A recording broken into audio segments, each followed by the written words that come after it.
वह दिन जब कालों के भी काल महादेव मौन हो गए थे। कहा जाता है कि एक ऐसा क्षण आया था जब स्वयं मृत्यु के स्वामी भी शांत हो गए थे। कैलाश पर्वत पर अजीब सा सन्नाटा छा गया था। डमरू की ध्वनि थम गई थी, त्रिशूल स्थिर हो गया था और नंदी की आंखों से आंसू बह रहे थे।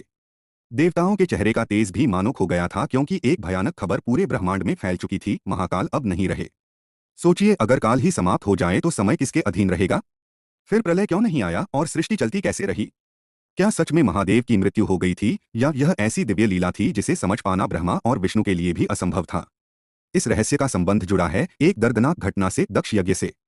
जब राजा दक्ष ने महादेव का अपमान किया तो माता सती उस अपमान को सह नहीं पाईं और उन्होंने यज्ञ अग्नि में अपने शरीर का त्याग कर दिया।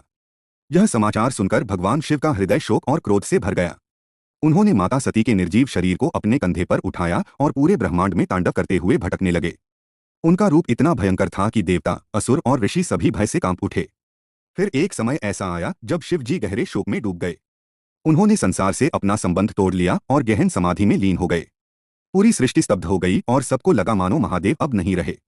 लेकिन असली सत्य कुछ और था। महादेव की मृत्यु कभी हो ही नहीं सकती।